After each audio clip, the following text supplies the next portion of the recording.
Hello, and welcome to #Talent in Talks, the Talent Mindset Dialogue series, an exclusive collaboration between the Economic Times and LinkedIn. I'm Shipra Malhotra, editor with ETHR World by the Economic Times. Now, in September 2023, when we started the series, we envisioned creating a platform that encourages a rich and honest discourse and exchange of valuable insights when it comes to all things talent. So, through this series, we wanted to bring together top leadership voices to decode the latest trends, challenges, and opportunities shaping the future of talent management. This episode marks the silver anniversary of the series, and to commemorate that, we have two stellar industry leaders joining us to share the vision for talent going forward and how talent is becoming the competitive edge, making it to one of the topmost agenda items for the board. And to unpack this transformation, I'm thrilled to introduce our two distinguished leaders. Please join me in welcoming Piyush Mehta, Chief Human Resources Officer and Country Manager for India at Genpact.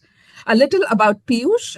He is a seasoned HR leader with over 2 decades of experience, and he has played a pivotal role in driving Genpact's talent strategies, leadership succession, and AI-driven HR transformations. And as a member of the Genpact Leadership Council, he has shaped organizational capability, employee experience, and the integration of cutting-edge HR technology. He also represents Genpact with key stakeholders in India and has been an executive council member at NASSCOM. Welcome, Piyush. Thank you, Shipra. Thank you, Ruchee. Wonderful to be on. That was a very elaborate background and explanation. I'm not sure I've done all of that, but it's wonderful. Thank you. No, but it deserves it. You deserve all that introduction. And also, I would like to now invite Ruchee Anand, who is Senior Director, Talent and Learning Solutions at LinkedIn. A little bit about Ruchee. As a Senior Director of Talent and Learning Solutions at LinkedIn India, Ruchee embodies the essence of a visionary leader in the talent and learning landscape. At LinkedIn, her transformative journey has been marked by scaling the talent solutions business into a vital consultancy for India's top enterprises. Her mission is to revolutionize how companies hire, develop, and engage talent, fueling their growth in innovative ways. So welcome, Ruchee. A warm welcome to both of you. Thank you. Thank you, Shipran. Hi, Piyush. Hi, Ruchee. So excited that we're getting to have this conversation here, and that too on its 25th Silver Jubilee episode. So let's deep dive into the heart of today's discussion, how talent is becoming the ultimate competitive advantage, as well as tech-driven talent management. So, and for this, Ruchee, I would like to hand it over to you, and it's over to you. You can get started.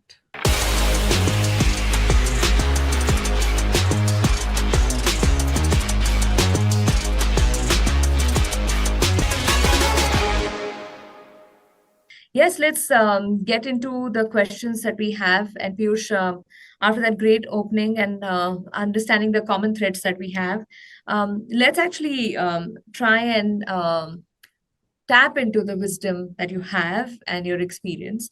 So my first question is more around the world that we are in today. So actually, everyone's talking about, when we talk about the future of work, it isn't coming, it is here, right? And every industry that we see is undergoing so much of transformation, and organizations such as Genpact are leading it. Because one of the three things I would say that are really driving, this change is the way we work, the tools we use, and the values we prioritize. And as AI and automation are reshaping how we work, what skills matter, and how organizations attract, develop, and retain talent, it is important for us that we do not just see this time in our lives as being future ready, about being technology ready, but it's about having the right mindset, agility, and at the same time, a continuous learning culture or a learning mindset. So, Piyush, let me ask you that as Genpact leads the charge as an AI tech first company, as well as, with your own experience, what do you think about what comes to your mind when you think about having a talent mindset? What comes to your mind when you really think about, agility and growth? Okay, great. So, look, Ruchee, I'm dating myself here, but I started my career some 35 years back in HR, and I can tell you, at least in the 35 years that I've spent in the function and working in business, the constant view has been that the world is transforming. That's not changed. So when we talk about transformation today, it's not new. Okay. What has happened, however, I think, is that the pace at which transformation is happening has changed. Okay. So to the extent that at least I look at what are important skills from a talent perspective in all of this, number one is you have to know domain, and that will always be important. So as an HR practitioner, for example, I have to understand HR. Okay, that's super important. I think the other thing that has happened is that there is now, today we talk about AI. A few years back it was digital. A few years back it was the internet. A few years back it was mobility. So all of these things we have to stay on top of as professionals, because they provide tremendous leverage to being able to better serve the business. Because I don't believe I can be a good HR practitioner if I don't understand the power of technology or the power of data and AI to be able to deliver to my stakeholders.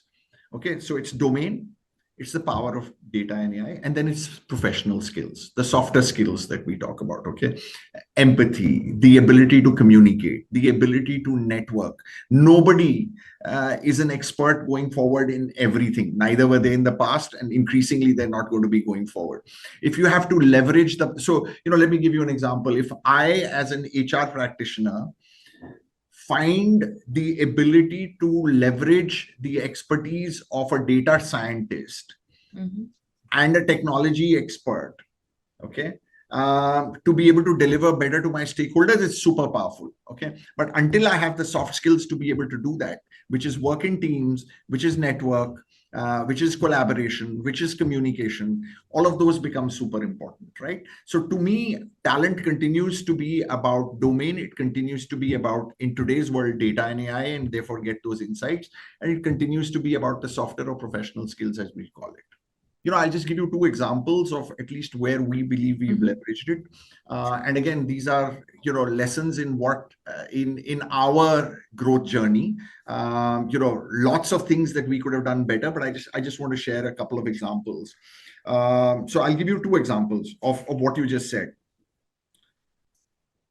At the end of the day, I mean, if I look at Genpact, we are 130,000 employees, and the biggest offering that we take to our employees as our employee value proposition is you learn and you grow with us. Okay. Right. Now, what that means is, for an industry which has reasonably high attrition rates when you compare it with other industry, okay, you have to provide an opportunity for your people to learn. And then once they learn, you have to provide an opportunity for them to grow.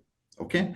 So the big value proposition from a Genpact perspective is we roughly move about 35,000 employees every year to new roles, internal employees. Okay.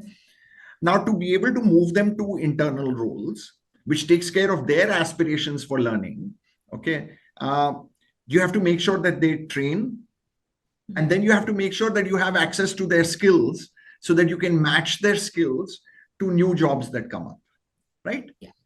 Now, think about doing this for 35,000 employees manually, right? Okay, or leaving it to those 35,000 employees to do it for themselves. Now, the initiative must come from them to learn, but that matching piece is best done by an algorithm which is driven by AI. Okay. So now look at the exponential power of understanding that how we link, first of all, our employee value proposition to learning, to moving people through the organization, then building an at-scale, non-linear process by which you can do this. And then the HR folks come in for delivering the softer stuff around it. Okay. So again, it goes back to, is technology this fundamental question that comes up every time, is technology going to take away jobs? I don't think technology is going to take away jobs, but someone who understands technology will take away your job. Don't do things only for the sake of doing it. When you are leveraging technology, find a way to leverage technology for scale. Okay. So if I were to pick up a flavor of the month application of technology, okay, unlike the example I gave you where we have created a talent marketplace which is driven by technology, it won't necessarily deliver the same results. And many times I see we as practitioners of HR tend to go after flavor of the month stuff. And it becomes super important for us to be very careful about how we prioritize and how we leverage. Amazing. Love it, Piyush. In fact, the way you've kind of explained and added this use case is amazing. I do want to kind of add, as you know, as LinkedIn and as LinkedIn Learning, as Genpact's partner, what we've seen, and I want to share this with the audience. We've seen that at Genpact, learning and skilling, what Piyush has said, has been integral to their strategy. And if I'm not wrong, Piyush, you've actually clocked in over 10 million training hours every year for the last 5 years. And Genpact has been focusing on developing 100 plus skills, supported by, if I'm not wrong, 600 internal experts, while leveraging, your the way you've spoken about the skills taxonomy, while leveraging LinkedIn Learning and making sure that this culture is there across. And that's something that really inspires me, Piyush. The way you've, one is to have that vision. The other is the way you and your team have really gone deep in the way this is executed. And it's not just, I think it's both ways. The way the organization has guided its employees with access to all of this, and also shown an outcome. So to the point that you made around internal mobility, or having like 35,000 new roles filled up by internal employees, that really is a very clear outcome driven learning. So as an employee, I would myself keep investing in myself and leverage this. That's amazing, Piyush. And if you'd like to add color to this, and maybe also just add, how have you been able to really execute on this strategy over the last few years, and how did you get ahead of it so well in advance? Because you'll have been on this journey for a while now. Yeah, I'd love to say this was planned and deeply thought through, etc., but okay, so let's step back. Look, Ruchee, we are hugely proud of the 11 million hours of learning a year. Yeah. It is a market-leading number for our industry, and think about 11 million hours of learning across 130,000 employees, of which 3 million hours is on data and AI. Okay, so we are super, super proud of that. Okay, I would love to tell you it's because we have a great HR team, but the answer is different, and it's much deeper. Look, I think it fundamentally goes to culture of the company and commitment of leadership to our employee value proposition. And look, again, this is not about right or wrong. Okay, very early in our existence as a company, we are 20 years as Genpact, and 25 years if we include our short history, right? Yeah. Very early, our leadership team realized that learning is a strategic lever for the company. Okay, I talked to you about, look, if you think about our employees, we are in 32 countries. We are 130,000 employees. We are growing at double digits for most of our existence. We hire about 45,000 people a year. What became very clear was that we were not going to be in the market from a buying talent context. We wanted to be in the market from a building talent context. Okay, because if you are in the market from a buying talent perspective, at some point or time, you're going to become commercially unviable.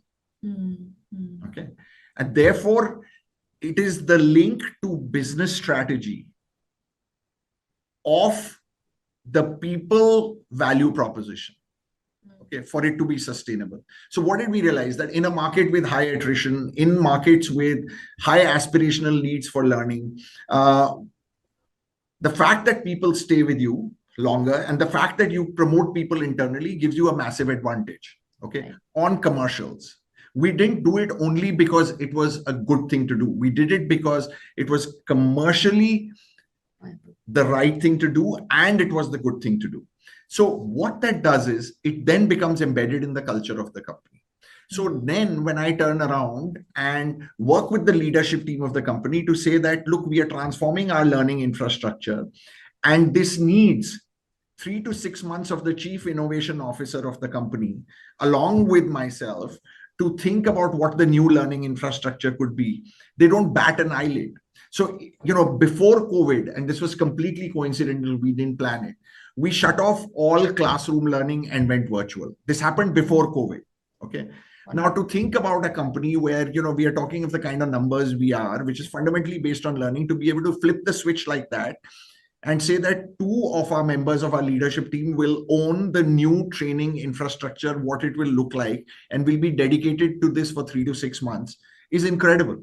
If you are looking to drive a talent agenda, 1, it needs to fit into strategy, and 2, it needs to fit into culture, and number 3, it needs to be commercially the viable option to go with. Otherwise, it won't be sustainable, which will lead me to my next point about HR people must understand business, but more about that later.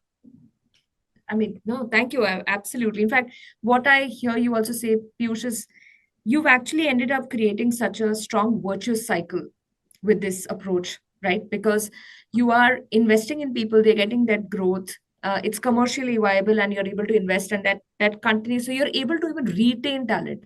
So as you are looking at a very focused approach on not just buying talent but building, that's actually helped you build a very strong and virtuous cycle, which is eventually all these wheels that you spoke about: strategy, culture, and making it commercially viable. And that's why all your stakeholders are, there's so much more leadership commitment that comes in. And I mean, yes, I won't let you go on that point which you just made. I want to actually know a little more around, it's no surprise that, while being a CHRO for so many years at Genpact, you've also have the expanded role of a business leader and country manager of Genpact. So, help us, take us through a little bit, give us a sneak peek on your career journey, and what advice would you give our listeners, as we are seeing the role of HR leaders, so strategic and clearly very business driven and business focused, even with the example that you just shared with us. Yeah, that actually, there's very little science to at least my career, Ruchee. Someone who was very brave and someone who was very courageous took a big risk on me. I think, that's all I can say. Look, I've been doing the same job as CHRO for 21 years. So I'm the classic definition of a low potential employee, but, if I step back and I at least the way I think about careers that, that get built in HR, I think there are 4 aspects to this. Number 1 is you have to understand domain, and you have to be deep in the function that you want to build your career in. So you have to understand domain. Number 2, you have to totally understand business. Okay. Yeah. And therefore, I feel it's a little harder on people in functions, because my expectation of myself is that I should be able to understand business at least as well as the business leaders who I work with. Right. Because if I give myself a hall pass on that, then I will never get the credibility, and I will always be having meaningless discussions about how I don't have a place at the table, which I think is a highly ridiculous discussion to have, because it talks to entitlement as opposed to talking to, stepping up to take responsibility and accountability. Okay, so I think understanding business is super, super important. Okay, and that isn't just about being able to read a balance sheet. That isn't just about being able to understand a P&L. It is getting into depth as to what makes the business tick and what are clients really looking for. Now, on the back of domain and on the back of understanding business, the third part is it's not that complicated. Okay, it's actually quite simple. Okay, it's about common sense. If you're using data and if you're using AI, you understand business and you understand your function, decisions will become quite commonsensical. I keep telling people that, business and life is not that complicated. As long as, you're basing it on sound inputs from a business point of view and a domain point of view.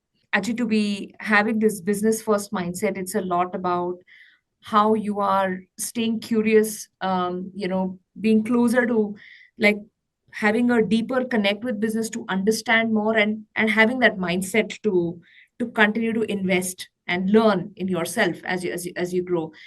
So thank you for sharing that. Are there any more examples, or how do you want to talk about using data and insights to take a lot of these business decisions, over the years that you've done specifically Yeah, around so this? that's kind of my favorite subject as to where and how to do that.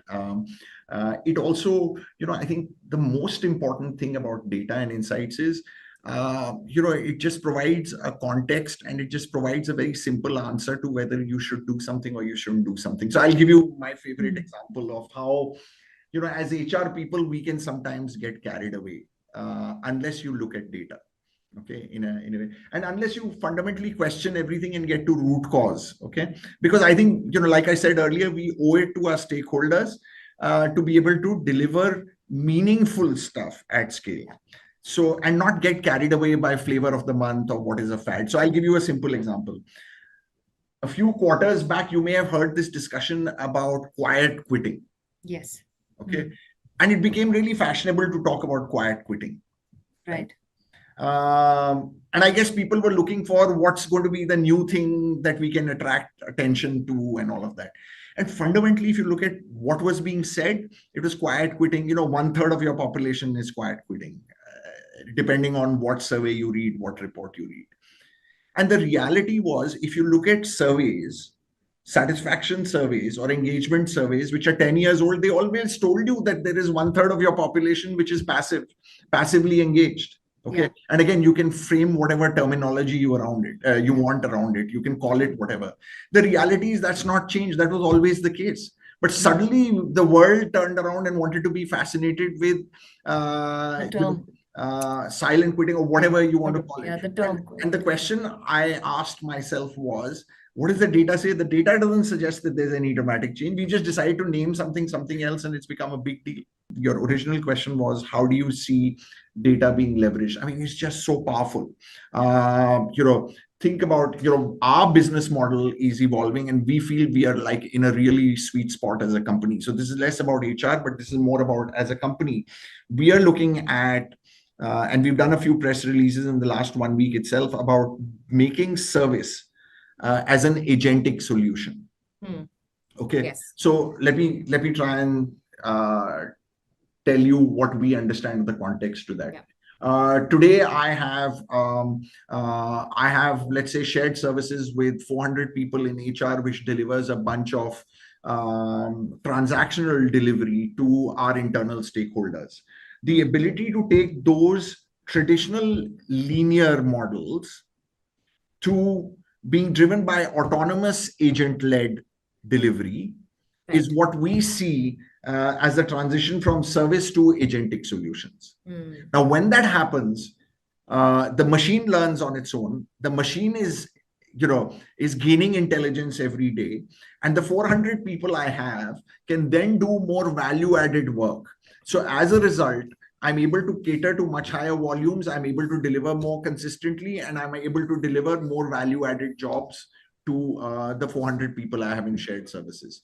And the service is available 24/7, and it's available at a meaningfully lower cost. So that's one example of how you can use technology. I'll give you another example. We do our employee engagement surveys driven by an AI-driven chatbot, which is reaching out to employees through the year rather than at one point or time. So typically it gets about close to 1 million responses a year, and based on just that simple algorithm being built, I can tell you at any point of time how one employee in one business in one country is feeling at any point of time. and I can tell you how a cohort of employees is feeling. I can cut that data based on, of all the people who joined in the last 1 month, where do I have the highest engagement? Where do I have the lowest engagement? Which manager is doing a great job? Which manager isn't doing a great job? So think about the ability to leverage that data and insight for being able to create better engagement and deliver better to our clients. Absolutely. And thanks for these examples, Piyush. In fact, specifically going back to the agentic future and what you've just launched this week, I happened to read about it. I think you've kind of quelled a lot of fears and squashed all of this around.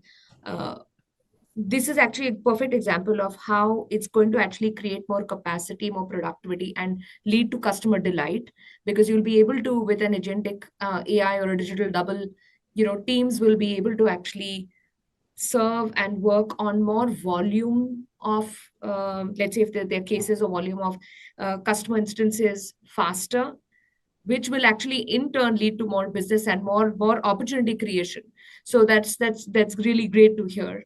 And it's just so inspiring. I think we all are just waiting to see how fast and what all applications are able to come out with the way the whole AI landscape is evolving, especially given with all the agentic stuff that we're hearing across different functions right now. So excited, and congratulations for that launch as well, Piyush. Thank you. Yeah. Thank you so much, Piyush and Ruchee. That was a fascinating conversation. Any opening closing remarks from your side? Just thank you very much for for inviting me to this 25th episode. Wonderful to have met with you and spoken to you, Shipra and Ruchee, and look forward to talking soon. Great. Thank you so much, Piyush. Ruchee, any closing remarks from your side? I would just say it was, Piyush, thank you so much. It was great having this conversation. So much that I've learned, and I so much look forward to kind of continuing that conversation as well. Shipra, thanks to you and the entire team, and congratulations on the 25th episode. We're excited to continue this partnership. Thank you. Great. Thank you so much. I think the conversation was truly befitting a 25th episode. And I am also taking a lot of learnings from here, as well as those who are tuned in. Your expertise, the insights that you shared will help them a lot. So thank you so much once again, and stay connected, stay inspired, and keep reimagining the world of work. So this is #Talent in Talks. See you next time.